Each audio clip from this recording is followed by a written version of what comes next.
right, everybody, and welcome to the Starving Artist Development Podcast, where we talk to various cultural artists, archiving their stories about how they are using their creativity to move their city forward. I am your host, Gabrielle Carruthers. Today, I am joined by two amazing, and when I say amazing cinematographers, these young women have curated these films in order to celebrate Black culture, but to also archive stories about our past, present, and future, while also navigating our grief and navigating our ancestry and DNA. I would like to welcome Ifayomi and Cornetta Lane Smith. Welcome. Thank you for having us. Thank you, thank you, thank you. I was telling Ifayomi earlier that I was so upset that I missed the premiere the first time at the Senate Theater, but I was grateful that I actually made it out to Creative Mornings Detroit because I had something to do that day too. But I was like, you know what? Nope, I'm gonna go and I'm gonna see what's going on. But I am so glad that I actually made it down there. I must say I thoroughly enjoyed both films. The way that you all captured your stories and even how you told your stories based off of your experience, it was moving for me. I had to step out because I could feel how much you all put into your passion project. So I definitely just want to say thank you for taking the time out to one, create these things for us to view, but also providing an experience where we can have these hard conversations, especially in our community. Thank you. Thank you so much. So I want to start off with Ifayomi. So Ifayomi, you curated this film until it feels like worship. Can you please tell the audience a little bit more about what this film is about? Yeah, so this film started as a conversation with grief and exploring what healing could look like for myself, and especially in my family, alongside community. And the title, which everyone says they love the title of the film, but the title of the film was actually born out of mantra. And that mantra was something that helped grounded me, kind of injecting like a sense of reverence into just my day to day, especially while grieving. And I had a few mantras. That was one that I pulled from just that time in my life, because when you're grieving, it's really difficult to do a lot of things, and so it felt really necessary for me to like at least try to do some things and think of it in a way where I was like feeding myself spiritually, but just looking at just the mundane activities of my day as something that are more sacred and change their relationship with grief.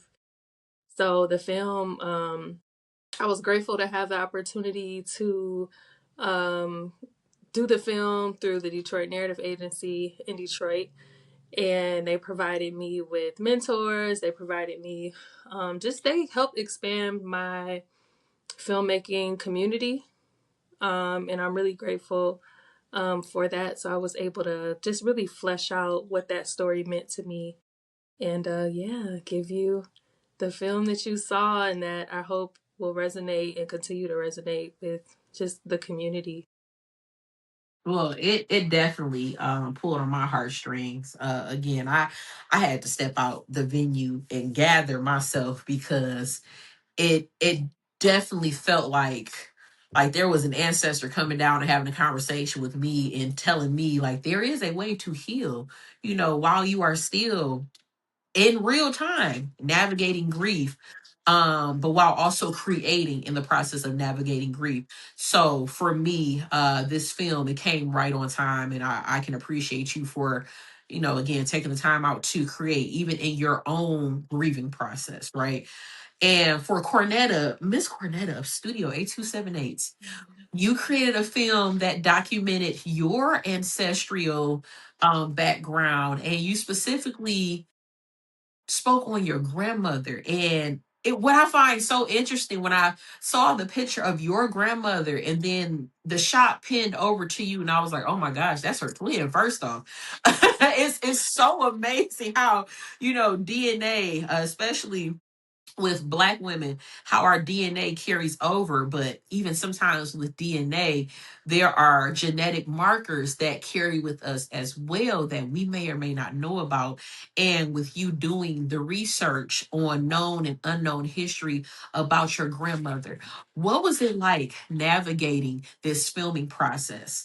Yeah. So first of all, I've never gotten a chance to publicly thank everybody for financially contributing to the film. So October of last year, I was like, I need to make this film. I need to make it. I'm not going to wait on philanthropy to help me. Like, I need to make it. Like, it was an itch that I had to scratch. And so I turned to my community and I was like, hey, I need to raise, money to film this idea that I have. And they backed it. They backed it. I was able to raise $15,000 Wow. in 1 month to get this film started. I remember I was so the first goal I was like I'm just gonna raise $6,000. That's just to get the camera crew through it. And I told like my family and I told like a couple of people. And my cousin was like, okay, yeah, I got you for the 6K. And I was like, Mm. oh, okay, so let me dream bigger then.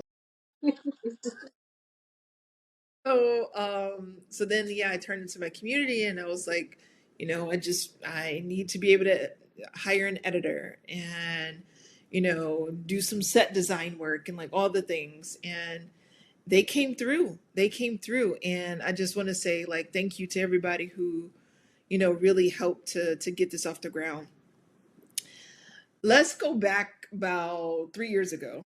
It was in the middle of the pandemic. My cousin called and he was like, Cornetta, who is Sebastian?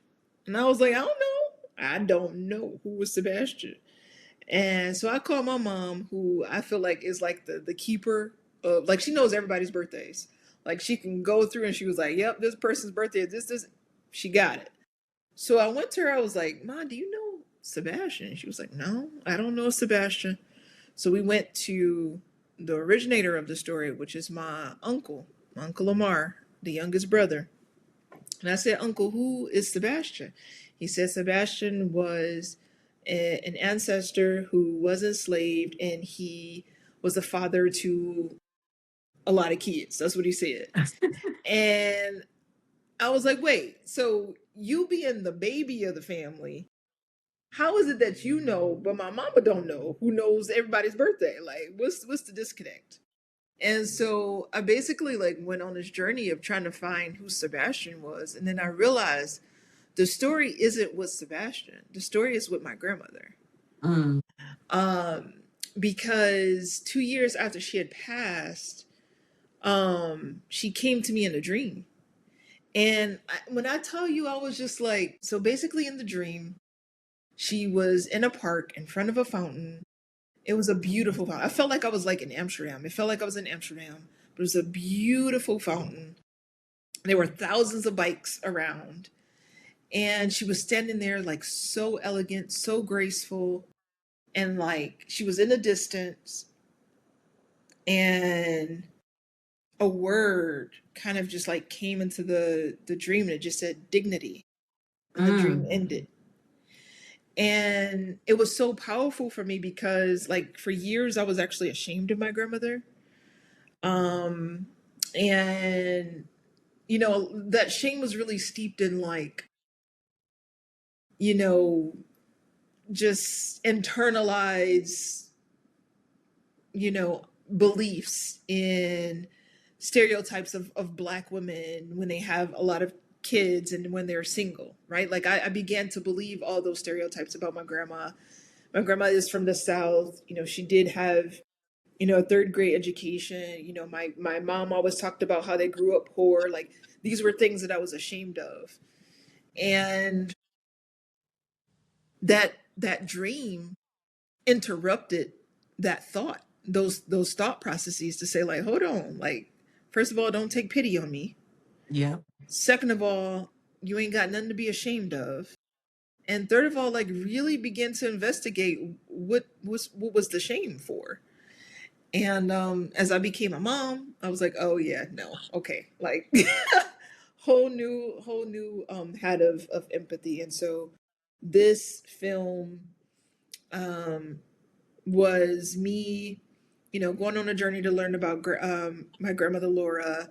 We went down to Grand Junction, which is where she's from, looked through the census records, but it was one of those things where it's like, I'm still not finding my grandma in Mm. all of this. And so I invited my family to come over for dinner.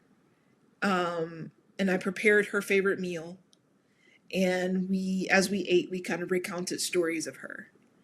And that's basically what the film is about. It's just connecting the fragments of my grandmother to a larger narrative of who she was and being appreciative of that. And so this film is dedicated to my grandmother. It is an apology to my grandmother.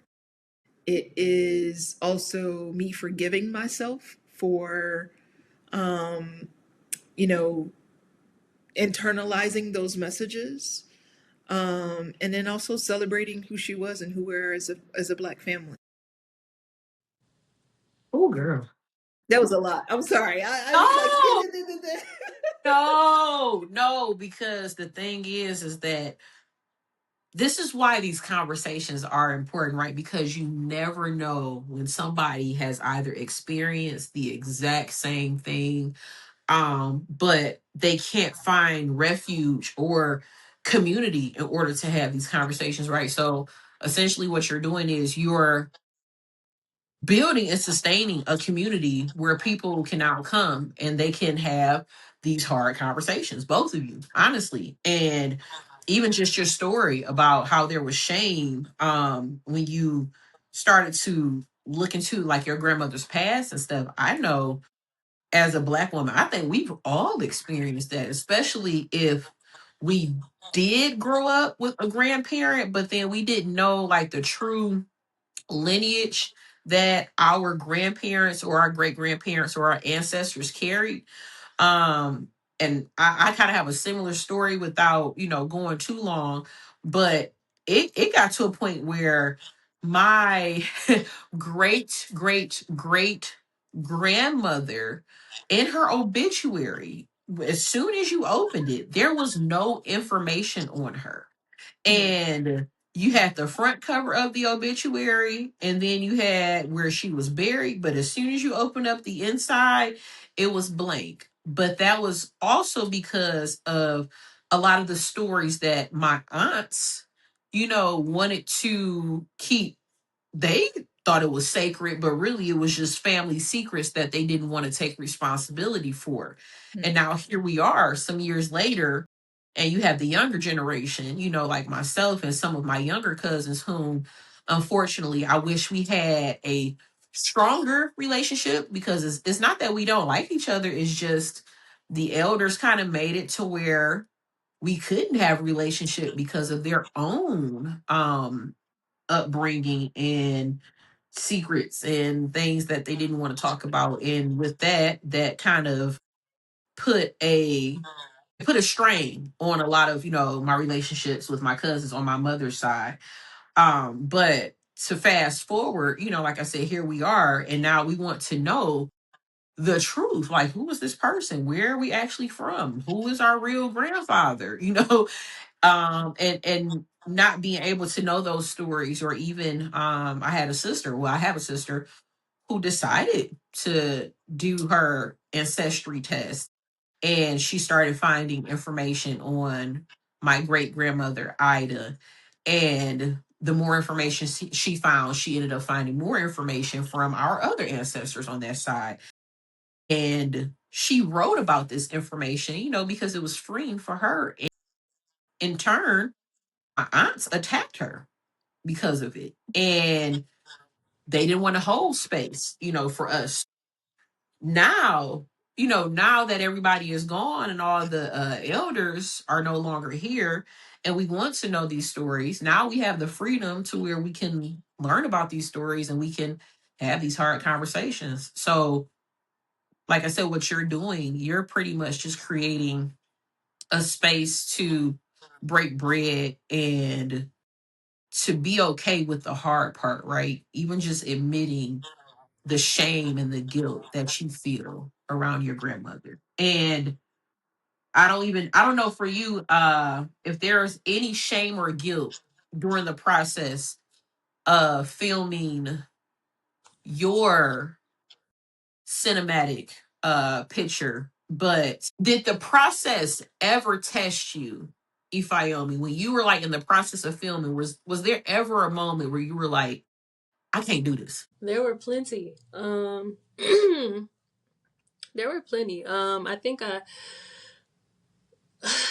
just in telling a vulnerable story, there's always just, there's both an openness because you want to release it, but then there's still that resistance. There's still how deep am I gonna go? How vulnerable can I get with this story, and how vulnerable do I want to get with my audience, who is gonna see this, who is gonna know me, just in a different way. So there was that back and forth, but um, you know, being able to both be director and being in a deeply personal and vulnerable state was a battle. Um, it was a battle, especially I remember a moment where I just needed to go around the corner and kind of just burst into tears.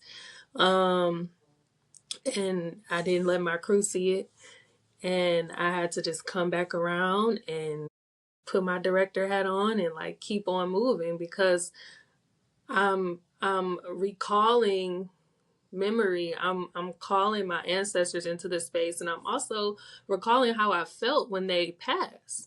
This is a documentary, so like I'm recalling so much emotion in the process too, and that was probably one of the hardest things. And so the moment where I'm looking at the photos in the film and I start to cry, that was, I want to say that might have been, it wasn't my final day shooting. Maybe it was, if it wasn't my final day, it was the day before my final day shooting.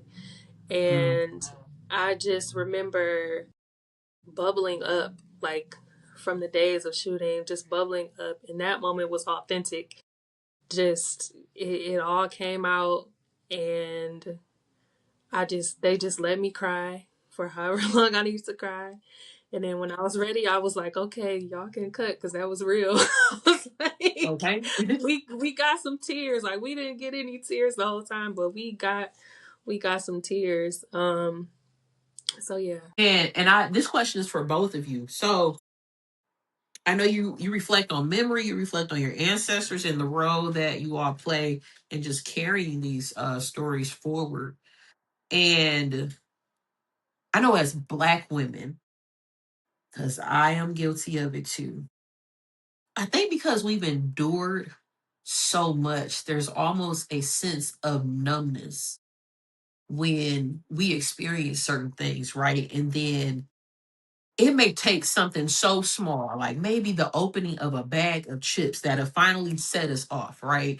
And then we just finally let it out. Why is it so hard for us as Black women to show vulnerability or to be vulnerable or to be emotionally available when it comes to having these hard conversations? Or why do we always have to be the strong Black woman and not show emotion? And then when we do, we're ridiculed or we're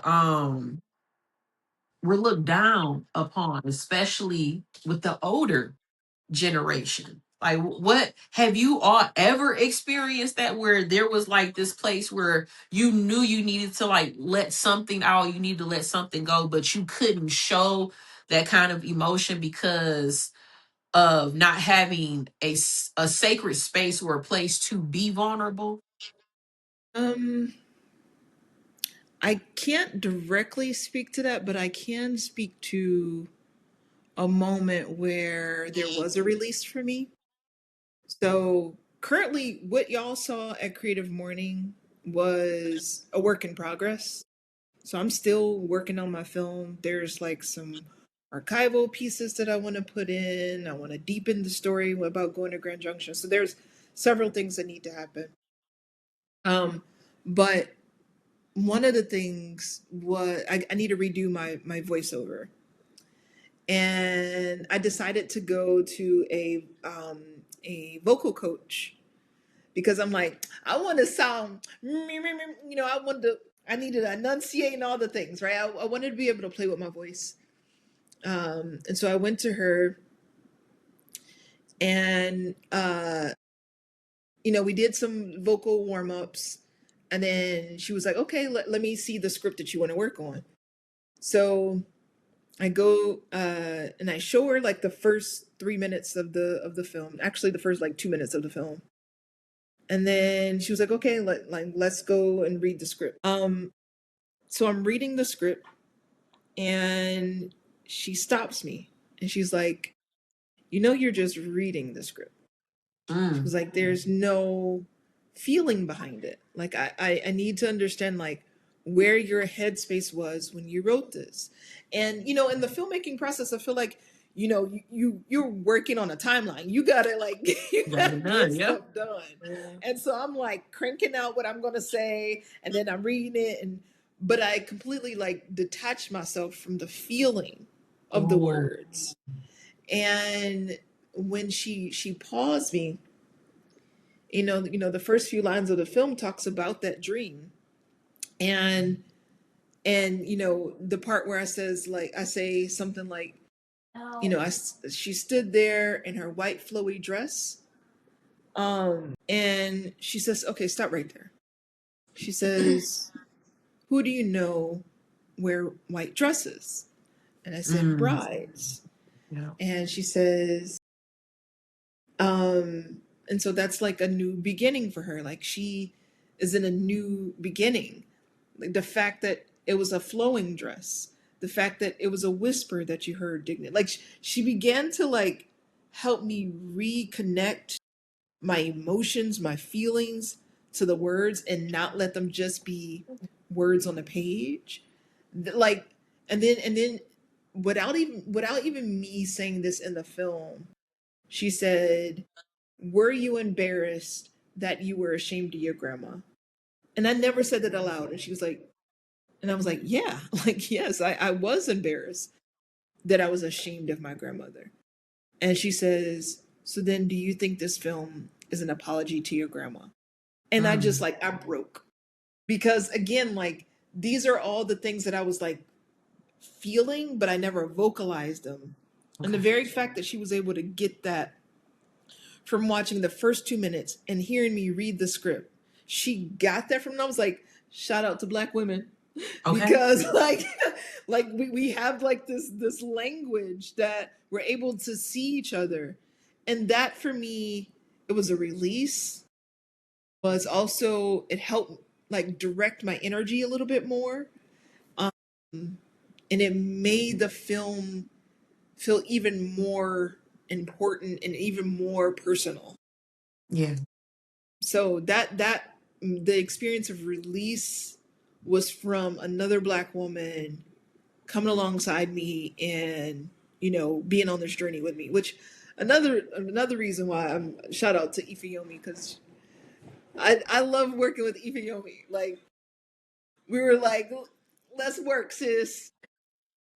Cornetta, listen, I am just grateful that you have a support system that allowed you to dig deep, especially with that type of vocal coaching, right? Because now you're telling the story, they can't see your face, right? But they have to be able to hear it when you're That's right. telling the story. And it's different, right? Even when you're having a phone conversation. Like I remember doing an interview and somebody telling me to smile, but even just having that type of support from your vocal coach, it is rare to have some people that fully support what it is that you're doing, but also it's not rare because you do have some people that genuinely want you to dig deep and to find why the story is important, and for you to even to just acknowledge like, hey, I was ashamed of my grandmother's story at one point, but now I don't feel shame. And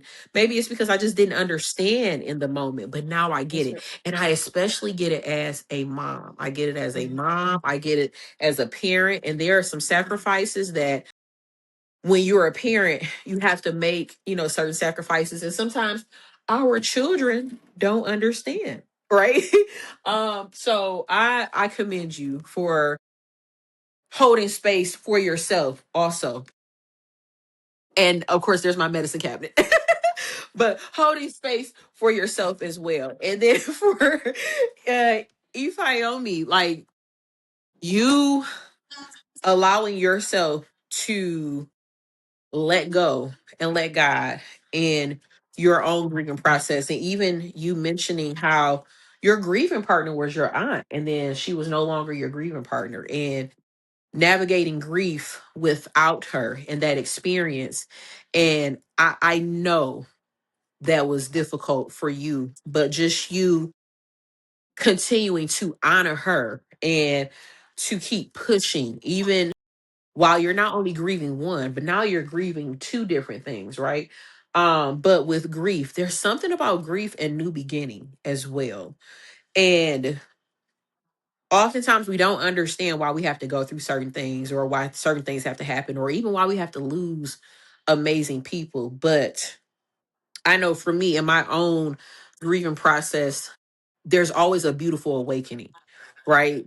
And your stories are simply just beautiful awakenings. And like I said, I'm just glad that I was able to witness both films. And I'm excited, Cornetta, when you finish your film as well, because I just know those vocals are going to be vocaling, okay? And we will feel it. We are definitely going to feel it. And I feel it. I felt it that day. So okay, baby.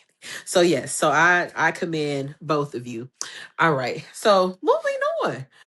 Now we talk about cinematography. We talked about the process of being a director versus being the actor or the actress. When you decided to fund these projects, and I know for you, Cornette, you said you pretty much had people supporting you, off the rip, which is something that is rare. But if you could educate any other upcoming cinematographer about funding your small projects, what are some ways to fund your projects like this? Um, so for me, I and I'll pass it over to my good sis. Um, yeah, I was waiting on yeses from foundations and yeses from different grant opportunities. And they weren't coming quick enough, and I'm really impatient. Yeah. I when I get something in my head, I'm just like, I gotta do it. Like, I do believe that, like, when I got something in my head, I'm an unstoppable force. I see it, I'm going after it. Like, you can tell me no, but I'm gonna find another way.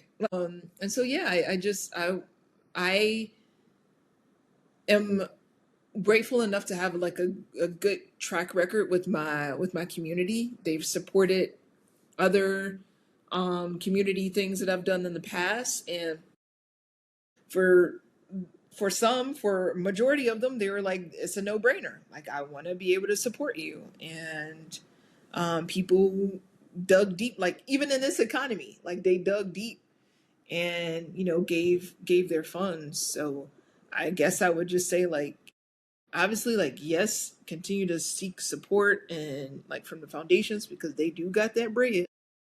And also, you know, see what your community can do, you know. Um that's enough about me. Ifyomi got a way more interesting story. So Cornetta talking about how she's just like, Cornetta is like go getter. Like, I have an idea, I have connect, I want to going for it. Me, I'm more like, if it aligns, it'll come, and then it does. So I love that for me. Um, but I just love how we're both like just kind of able to make those things happen in our own way. So as far as like me funding Until It Feels Like Worship, that came out of Detroit Narrative Agency and their emerging filmmaker fellowship. And in the past, I've gotten funding through other grants for films. And I think it just comes down to like, know what you want to do, have a pitch deck, learn to create one, have folks look over it, um, apply to places that are seeking what you are putting out, the story that you want to tell, make sure that's in alignment. I haven't tried the personally reaching out to foundations yet. But I've been aligned enough to be able to get funding in, um yeah, from organizations that I either have been sent to me, that have come across my Instagram.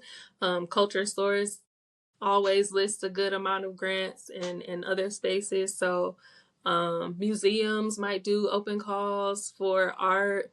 There's just so many people craving what we're putting out, and so I think just staying ready, and knowing what you want to do is going to be the thing that's going to help you get the funding. And try community, like lean on community, barter, just whatever your vision is, you can make it happen. Wow. That was an abundance of information. And these resources, listen, you all please take inventory of these resources, because I know there are times where we say that these resources are not available, but they are available, and I promise you, you just got to do the work. That's it. You just got to do the work, and like you say, you have to lean on community. You have to pitch yourself. You have to have your pitch deck ready. You have to have an example of your film ready if you are working on a project, because I know people want to see measurements of what you're working on. But there are people that want to see your art. So I know sometimes as creatives, we can get stuck in our own head and we don't want to like put our stuff out there. But in reality, there is always an audience for what it is that any of you all do, especially anybody that is looking into writing or producing or directing short film. Honestly, truly. And of course, this is always the question that I dread the most, because I love having these conversations with my guests. So for both of you, so Ifayomi and Cornetta, if you can impart any wisdom on any up and coming female Black cinematographer, what would you tell her? I would say figure out what you want to say because there's already enough people just talking into the wind. But just figure out what you want to say and say it over and over and over again until you feel like you got a crystal clear message. I'm really inspired by Ryan Coogler right now. Like, I'm obsessed. Yes. Like, every time I turn on HBO, like, somehow some way Sinners is on in the somehow Yes. some way it ends up on. But I remember um one thing that he has shared is that, oh no, I lost what he said, but I'm inspired by Ryan Coogler. I think say like think about what you want to say it with clarity, say it enough times where you realize like what the connection is. I think there's like in a good story, there's so many like on ramps and so many different connections that you can make, to make it feel relevant to yourself first and then to others. That's important. Oh, so I live by two values. One is stay curious. If you stay like if you're experiencing something and it's an intense emotion or whatever it is, make note of that. And then begin to like investigate, like, why did I feel that way? Mm. Um, or if you're interacting with somebody and something quirky happens, just stay engaged, stay curious, keep asking questions. Because the moment you stop asking questions, you stop learning. So stay asking questions. The other value that I live by is, if it ain't fun, I don't want to do it. Like, and that's like that's how I felt about this film. Like, the moment that it stopped being fun, like, I don't want to do it. And I've Mm. been literally having fun this whole right now. It's been hard. It's been Yeah. emotional. Like, and I even told Ifayomi, like, I don't know what I'm doing. Like, like I don't know I don't know what the next step is. Like, I don't. She does. And you have like these cycles of like, I don't know what I'm Wow. doing. Yes, I do. No, I don't. Yes, like you go in and out of that. But yeah, I guess what I would offer people is stay curious about the craft, stay curious about storytelling, stay curious about what you're feeling during the process. Because you'll learn so much. You will learn so much. And if it ain't fun, don't do Don't it. do it. Don't force it. Don't If it do ain't it. fun, Mm. don't force it. So those are my two things. Words to live by. I feel like Cornetta said, like you said it, like you said it all. But that, to echo Cornetta, I feel like every time somebody talks to me, they're gonna hear curiosity come out of my mouth. Like, stay curious, be curious, ask questions, be curious about yourself, get to know who you are, and continue that journey. Like, continue investigating who you are, because that is gonna show up in your work. So the more you get to know who you are, what you value, who you're creating for, why, the more you'll show up just more authentically in your work. And that's even just uh an affirmation for me, being emerging, being a newer filmmaker. I try to be more diligent about where I am and where I'm growing every day. Like, what is coming up in my work, what more can be said with what I already have. And just like Cornetta was saying, just looking at different ways that your story can say so many different things. Um, that's been really important to me as well. So stay curious and be open. Be open to the process. Do it scared. Yeah. Lean into your community, but be open. Just be open to the possibility of you. Like that has helped ground me in being in this process at all, being having imposter syndrome or whatever definition I want to call that, but being open to me, to community, to my process. Just stay open and stay curious. Well, ladies, first and foremost, I want to thank the both of you for taking time out of your busy schedules to sit down and to break bread with me on the SAD podcast. And again, the work that you are doing is so remarkable. And it was truly a pleasure being able to attend your film premiere. And I am looking forward to seeing more projects from the both of you wherever they are. I will be the first in line, and I will be the first to champion the both of you, because the work that you are doing, the community needs it now more than ever. And where can we find the both of you at on social media? Yeah. So Studio 8278. And by the way, 8278 is my grandmother's old address on Green Lawn Street. is no longer there. The Joe Louis Greenway is on the backside of it. But I Mm. called the studio 8278 in honor of my grandmother's home. And by the way, there is more that I'm working on. So Recipes of Resistance, that was the pilot episode. That was the pilot episode you watched. I got 2 other episodes in the chamber. I look forward to sharing more details about that soon. And you can find the film at Feels Like Worship on Instagram. I'm on Instagram, Ifayomi. And stay tuned. Stay tuned for more screenings. Stay tuned for the film to come to your town if you're not in Detroit, and if you are. Yeah, I'm looking forward to holding space with folks who are doing grief work in the city as well, and just having more conversations around food, memories, storytelling. So yeah, stay tuned. Well, again, thank you all so much for even coming on the Starving Artist Development Podcast. Of course, you can find us on YouTube at Starving Artist Development Pod, so POD. You can also listen to the audio episode on Apple Podcasts and Spotify. Visit our website, www.starvingartistdevelopment.com, for more updates.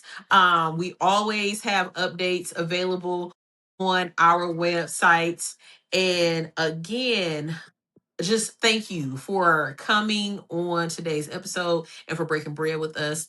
And we absolutely look forward to all of your up and coming projects. We will definitely keep those on the website so that way we can keep everybody in the loop on what you guys are working on and what's coming up. All right, everybody. We will talk to you all soon. Bye.